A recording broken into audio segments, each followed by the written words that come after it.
Mumbai drugs case में शाहरुख खान के बेटे आर्यन खान को राहत मिल गई है। बॉम्बे हाईकोर्ट ने आर्यन खान को आज जमानत दे दी है। आर्यन खान, मुनमुन धमेचा और अरबाज मर्चेंट को जमानत मिली है।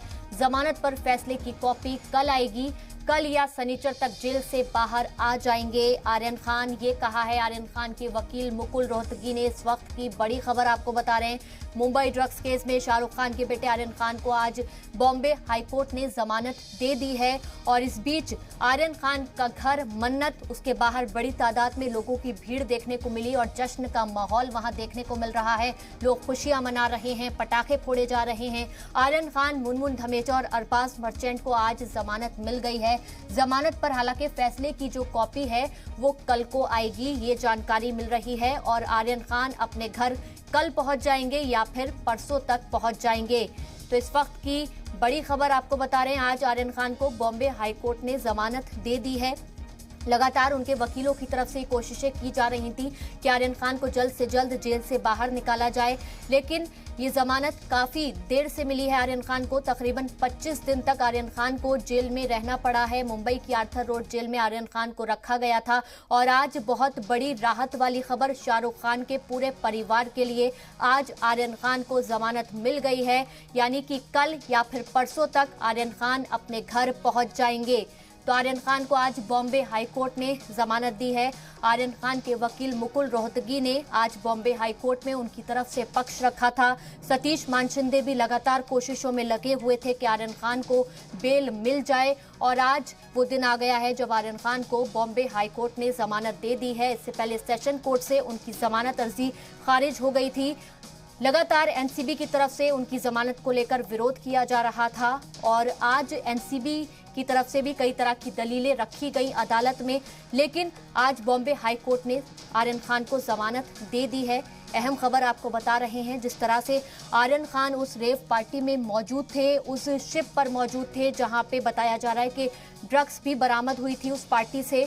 उसी दिन उनको हिरासत में ले लिया गया था। इसके अलावा कई और लोगों को भी हिरासत में लिया गया था। इससे पहले इस पूरे मामले में जितने लोग गिरफ्तार किए गए थे, 2 लोगों को 2 दिन पहले ही जमानत मिली है और आज आर्यन खान को भी जमानत मिल गई है। तो बड़ी खबर आपको बता रहे हैं, आज आर्यन खान को आखिरकार जमानत मिल गई है। लंबी जद्दोजहद के बाद अब शाहरुख खान का बेटा आर्यन खान आखिरकार जेल से बाहर आ जाएगा। कल या फिर परसों तक वो अपने घर मन्नत पहुंच जाएंगे। शाहरुख खान को हमने देखा था, वो भी अपने बेटे से मुलाकात करने जेल पहुंचे थे, बेहद परेशान दिखाई दे रहे थे। और अब कहीं ना कहीं जो शाहरुख खान के फॉलोअर्स हैं उनमें भी खुशी देखने को मिल रही है, जिस तरीके से जश्न मनाया जा रहा है।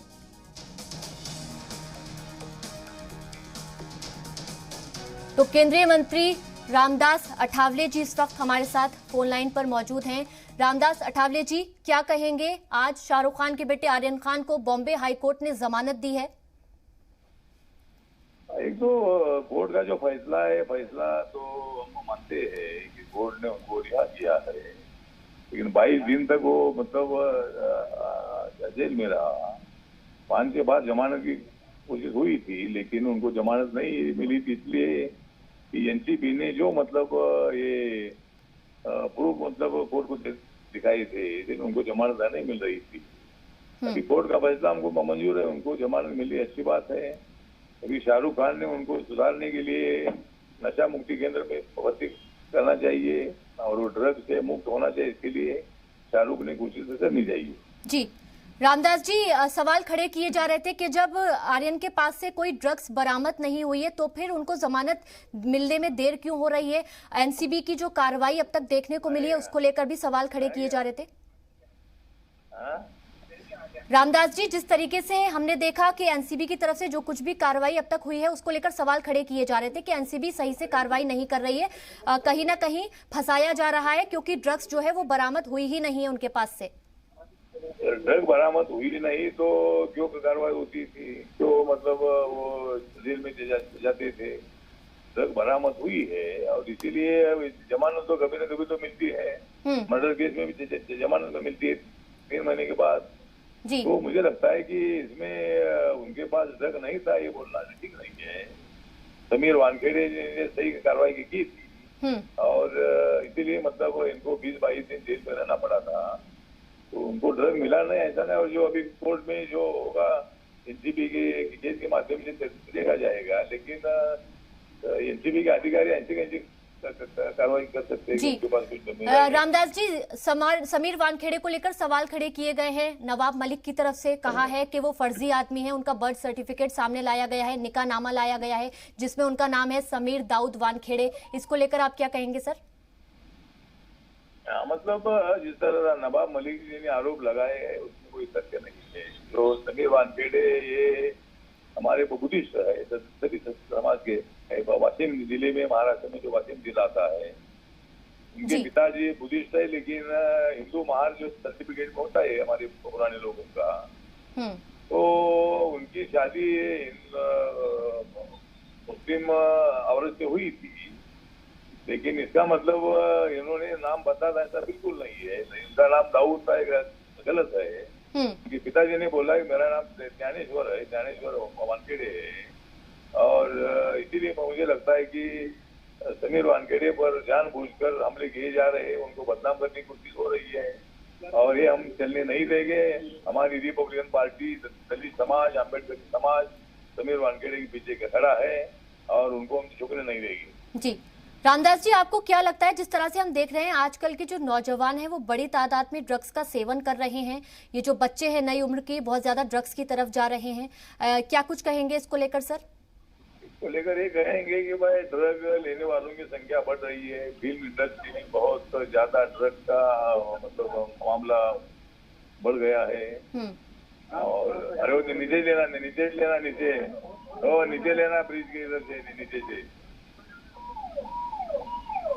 जी सर। ठीक है सर, क्या कहेंगे जिस तरीके से लगातार जो मामले हैं सामने आते हैं, खासतौर से हमारे जो नौजवान हैं वो बहुत ज्यादा ड्रग्स का सेवन कर रहे हैं आजकल, किस तरह से इनको रोका जाए सर?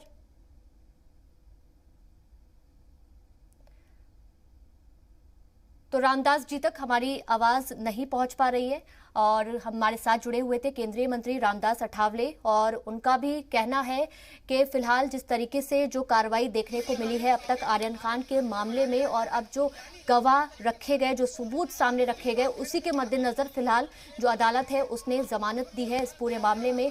और हम देख रहे हैं कि आए दिन बड़ी तादाद में खासकर जो नौजवान हैं वो ड्रग्स का सेवन कर रहे हैं। इसी के मद्देनजर लगातार जो एनसीबी है वो बहुत ज्यादा एक्टिव दिखाई दे रही है, और खासतौर से बॉलीवुड से जिस तरह से मामले सामने आ रहे हैं ड्रग्स के, उसको लेकर सख्ती करना जरूरी भी हो जाता है, क्योंकि बॉलीवुड वो जगह है जिसको जो आम लोग हैं वो बड़ी तादाद में कॉपी करते हैं।